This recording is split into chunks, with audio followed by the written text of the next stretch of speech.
கோவை முழுவதும் அனல் பறக்குது நண்பர்களே. ஆமாம் நண்பர்களே, உண்மையை தான் சொல்கிறேன். அண்ணாமலை அவர்கள் இங்கே கோவையில் நிற்க போகிறாருன்னு பாரதிய ஜனதா கட்சி அனௌன்ஸ் பண்ணினாங்களோ இல்லையோ, அப்போ பிடிச்சது தான் இன்னும் அப்படியே நாளுக்கு நாள் அனல் கூடிக்கிட்டே இருக்குது. அப்படியே கோயம்புத்தூரே அனல் பறக்குது அப்படின்னே சொல்லணும். லேட்டஸ்ட் செய்தியாக இதில் நமக்கு என்ன வந்திருக்குது அப்படின்னா, அண்ணாமலை அவர்களுக்காக பிரச்சாரம் செய்வதற்காக ஒரு மிக முக்கியமான விஐபி ஓடோடி வர்றாரு கோயம்புத்தூருக்கு அப்படிங்கிற செய்தி நமக்கு கிடைச்சிருக்குது. இது மட்டும் இல்லை, பாரதிய ஜனதா தலைவர்கள் பலரும் இங்க வந்து பிரச்சாரம் செய்வதால இங்க மட்டும் இல்ல, தமிழகம் முழுவதும் பார்த்தோம்னா பாரதிய ஜனதா கட்சியுடைய சென்ட்ரல் லீடர்ஷிப்பே இங்க தான் இருக்கிறாங்க. அப்படிங்கிற மாதிரி முக்கியமான தலைவர்கள் பலரும் தமிழ்நாடு முழுவதும் சூறாவளி பிரச்சாரத்தில் ஈடுபட்டு இருக்கிறத பார்க்கும்போது கள நிலவரமே இப்பொழுது மாற ஆரம்பிச்சிருச்சு அப்படிங்கிறது தெளிவாக நம்மால உணர முடியுது நண்பர்களே. வாங்க நண்பர்களே, வீடியோக்குள்ள போய் என்ன நடக்குது அப்படிங்கிறத பார்க்கலாம்.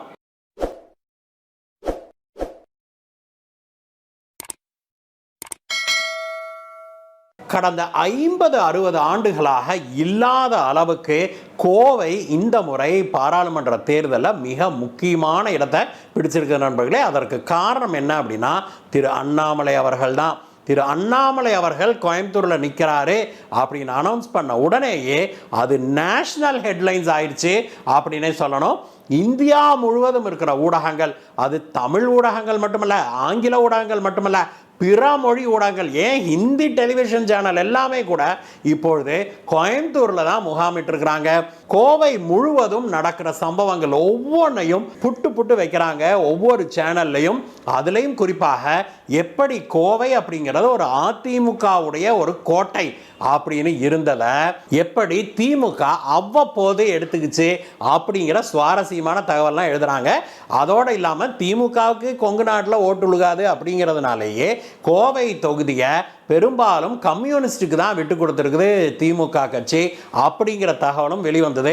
இந்த முறை திரு அண்ணாமலை அவர்கள் நிற்கிறாரு அப்படிங்கிறதுக்காகவே கம்யூனிஸ்டுகளுக்கு இந்த சீட்டை கொடுக்காம, கம்யூனிஸ்டுக்காரங்க இது வரைக்கும் கோயம்புத்தூரில் நின்று எந்த எம்பியும் கோயம்புத்தூருக்கு உருப்படியாக ஒன்றுமே செய்யலைங்கிறதெல்லாம் வேற விஷயம். ஆனால் அதனால தானோ என்னமோ கம்யூனிஸ்டுக்கு கொடுத்தா இந்த தடவை மண்ணை கவீரும் அப்படின்னு திமுக தானே ஒரு வேட்பாளரை நிறுத்தி இருக்குது. அதுவும் கூட அதிமுகவிலிருந்து வந்தவர் தான் கணபதி ராஜ்குமார். அவர் அதிமுகவில் இருந்தபோது கோவை மேயராக இருந்திருக்கிறாரு. அதற்கு பிறகு சில வருடங்களுக்கு முன்பு அவர் திமுகவுக்கு மாறினார். இப்பொழுது அவரை தான் கேண்டிடேட்டா நிறுத்தி இருக்கிறாங்க. இது ஒன்றும் திமுக புதுசு இல்லையே. திமுக பல முக்கிய பதவிகளை வைக்கிற அமைச்சர்கள் கூட அதிமுக இருந்து வந்தவங்க தானே அப்படின்னு பலரும் எழுதிட்டாங்க. அதனால நாம் அதை பற்றிலாம் சொல்ல வேண்டியதே இல்லை நண்பர்களே. அண்ணாமலை அவர்களுடைய வெற்றி வாய்ப்பு எப்படி அப்படின்னு கேட்டால் இப்பொழுது நாம் தெளிவாக சொல்ல முடியும். கோவையில் அண்ணாமலை அவர்களுக்கு வெற்றி வாய்ப்பு பிரகாசமாக இருக்குது அப்படின்னு எல்லா ரிப்போர்ட்டும் சொல்லுது. லேட்டஸ்டாக மத்திய அரசுக்கு வந்திருக்கிற அந்த இன்டர்னல் ரிப்போர்ட் இருக்குது இல்லையா, அந்த ரிப்போர்ட்ல கூட கோவையில் அண்ணாமலை அவர்களுக்கு பெரிய அளவில் வெற்றி வாய்ப்பு இருக்குது அப்படின்னு அந்த இன்டர்னல் இன்டெலிஜென்ஸ் ரிப்போர்ட் இருக்குது இல்லையா, அந்த ரிப்போர்ட் வந்திருக்குது அப்படின்னு. இதனால டெல்லி பாஜக தலைமையிடம் பயங்கர குஷியாயிருச்சு அப்படிங்கிற செய்தியெல்லாம் நமக்கு எட்டுது நண்பர்களே. இதன் தொடர்ச்சியாக பல விஐபிகள் கோயம்புத்தூருக்கு அடுத்த 4-5 நாட்களுக்குள்ள வரப்போறாங்க அப்படிங்கிற செய்தியும் பாஜக ஹெட் குவார்ட்டர்ஸ்ல இருந்து வருது. ஏற்கனவே பிரதமர் 3 தடவை வந்துட்டாரு கோயம்புத்தூருக்கு. இது பத்தாதுன்னு மேலும் பல தலைவர்கள் வந்திருக்கிறாங்க. இதெல்லாம் பத்தாதுன்னு இப்பொழுது ஒரு மிக முக்கியமான விஐபி, தமிழர்களுக்கு மிகவும் பிடித்த ஒரு விஐபி அவர் வராரு கோயம்புத்தூருக்கு அப்படின்னும், திரு அண்ணாமலை அவர்களுக்காக பிரச்சாரம் செய்ய வர்றாரு அப்படிங்கிற செய்தியும் வந்திருக்குது. அவர் யாருன்னு தானே கேட்குறீங்க. யாராவது நீங்கள் கெஸ் பண்ணியிருக்கிறீங்களா நண்பர்களே?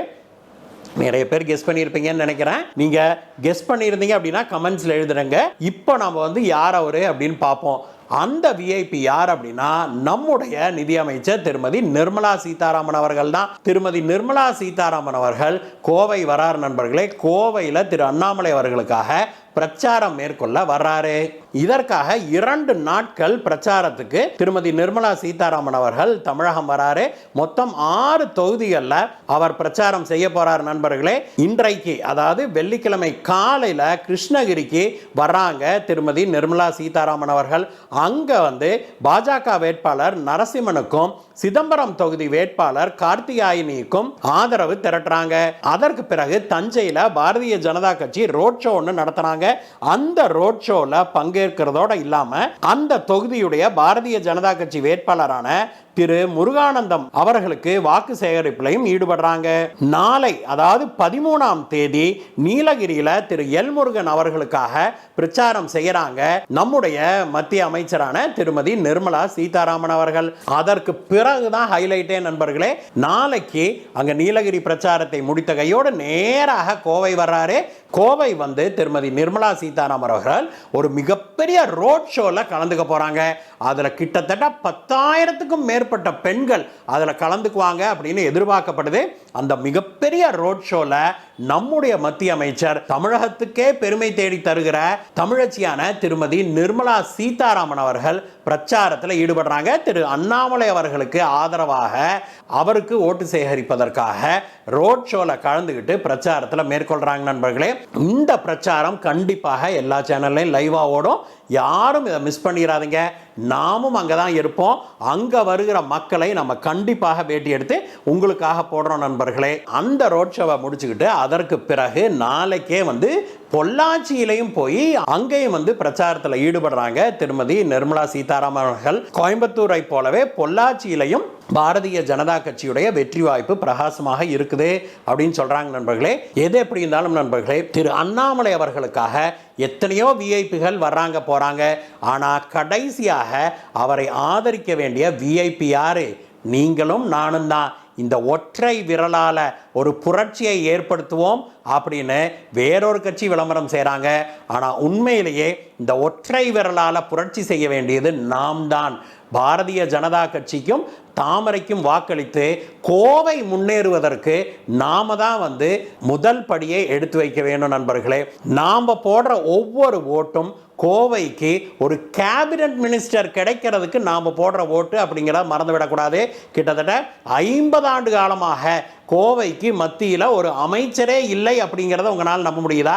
இதுவரைக்கும் நமக்கு அந்த வாய்ப்பே கிடைக்கல. எவ்வளோ முக்கியமான நகரம் இந்த கோவை நகரம். ஆனால் நமக்கு மத்தியில் ஒரு அமைச்சரவை கூட இருந்தது கிடையாது. திமுக ஆட்சியில் எத்தனை மத்திய அமைச்சர்கள் இருந்தாங்க, அப்பொழுது கூட கோவைக்கு ஒரு அமைச்சரை கொடுக்கவில்லை திமுகவினர். இவ்வளவு பெரிய துரோகத்தை திராவிட கட்சிகள் செய்திருக்கும் போது எப்படி நாம் வந்து கோவை முன்னேறும்னு எதிர்பார்க்க முடியும்? இனிமேலாவது நம்முடைய இந்த ஒற்றை விரல் புரட்சியால் பாரதிய ஜனதாவை ஜெயிக்க வைப்போம். திரு அண்ணாமலை அவர்கள் பின்னால் நிற்போம். அண்ணாமலை அவர்கள் ஜெயிச்சார் அப்படின்னா உறுதியாக கோவைக்கு கேபினட் மினிஸ்டர் கிடைக்கும். அதற்கு பிறகு கோவையில் பலவிதமான வளர்ச்சி திட்டங்களை அவர் மேற்கொள்வதற்கு காரணமாக இருப்பார் அப்படின்னு நாம் அனைவருமே நம்புறோம். அதனால கண்டிப்பாக நம்முடைய ஆதரவை திரு அண்ணாமலை அவர்களுக்கு நாம் தெரிவிப்போம் நண்பர்களே. இந்த வீடியோவை பற்றிய உங்களுடைய கருத்துக்களை சொல்லுங்க நண்பர்களே. மீண்டும் உங்களை வேற ஒரு வீடியோ சந்திக்கிறேன். Bye bye.